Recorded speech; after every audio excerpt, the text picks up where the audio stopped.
I'm ready. You ready? I'm ready. Let's do it. All right. So, how not to kill yourself, 101. Right. So this is how you tie a handle. All right. So you get these lengths of paracord.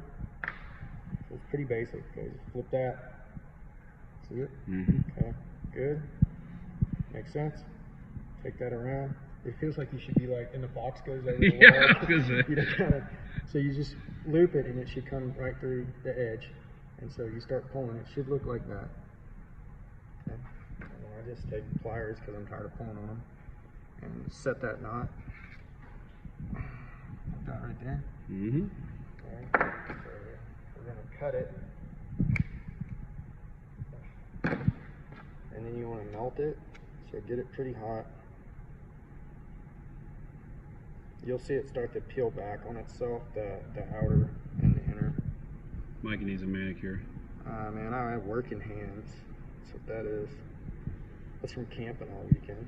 Alright, so that mush down becomes kind of like the little stop. It won't allow that to slide back. So then you take your lace plate, you just take the first hole, put that through there, and you see like I can pull as much as I want. That's not going through there. Need a handle, man. I failed. Hold.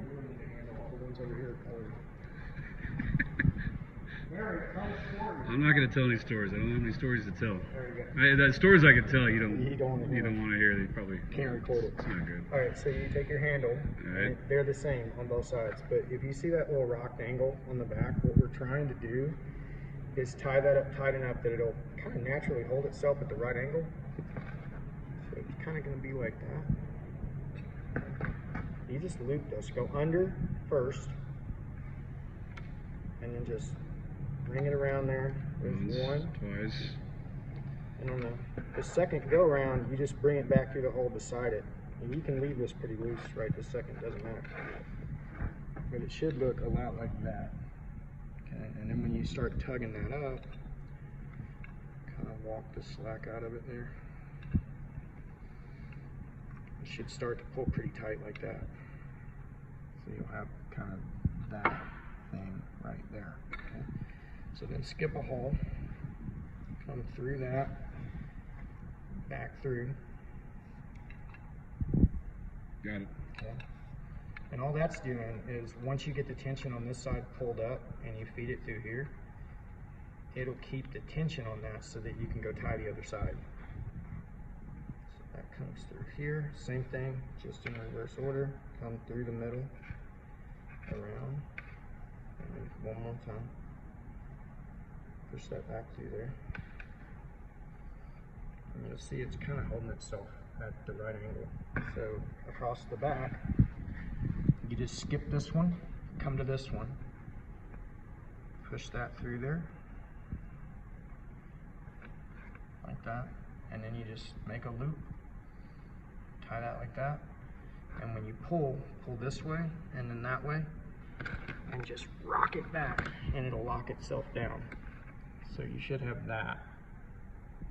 Got it. Okay, and then again, it's like maybe 3/8 of an inch.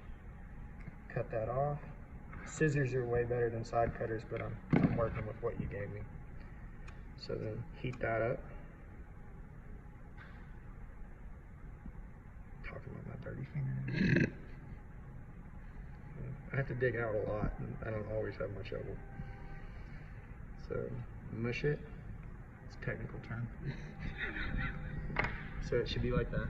Got it. And that's going to lock that knot, won't slide, it can't move. So here we are. And from here, you're going to be able to wag this around to install the next badass part, which is some black coated safety wire.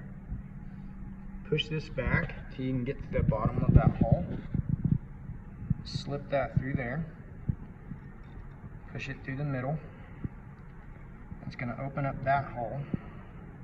I'm going to say before you start this, make sure you have some decent wire clippers. Oh yeah, you got to have all the tools. You can see what we're using: needle nose and some side cutters and some crimpers. And the crimpers are coming in handy here in a second. So you should have that. And it just goes in and out the same hole, because once you install the little slide like that, That's the cleanest. It knew we were filming. So once you have that pushed down, just take a crimper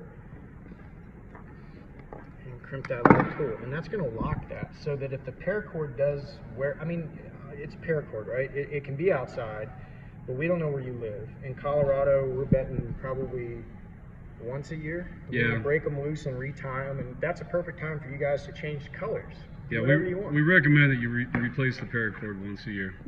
And, so what this is really giving you is a fail-safe, because if that paracord did snap, instead of dumping you on your ass on the side of the trail on a nice big sharp rock, or in our case, if you're hanging off top of the world. Yeah, I was going to add, don't use this as an anchor point for hanging off your truck at top of the world. It's a grab handle for grabbing shit off your roof. It is not an effective chin-up bar.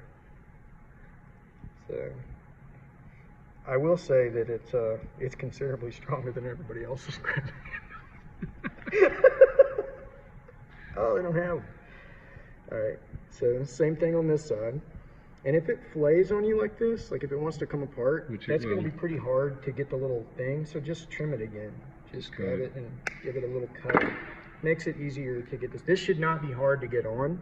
Yeah, we purposely left them a little bit too long, just in case you have to trim it down. So again, just slip that on there. And number 2, pull that one back. And crump that guy. So options from this point forward, you could take it and fold it backwards and zip tie it or tape it, and that's fine too. But if you cut them off flush, the distance from here to here is less than the distance from here to here. So when you go to put it against the truck, they'll stay flush out like this so that you could get to them to cut them back off if you ever needed to replace the paracord. You just take this guy and give it a man squeeze. Or girl squeeze. Alright, and it should look like that. Alright. So that's a handle, and then for the assembly of it, these are going to a rack that's not our rack. So you feed that through there, feed that through there. Spacers, this is where it would go through company B's, whatever, roof rack, through the holes that you drilled. Use this as the template to drill the holes. Maybe you shouldn't have to say that, but you can say it, because we did get an email asking for a template. But you to drill the holes. Yeah. So that, and it would go through the aluminum of your roof rack, right?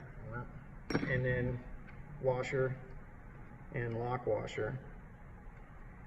And that'll go on. And this is all stainless, so 5mm and 13mm, and just torque them down tight. Yep, you don't have to muscle it. That's it. That's how you tie a handle.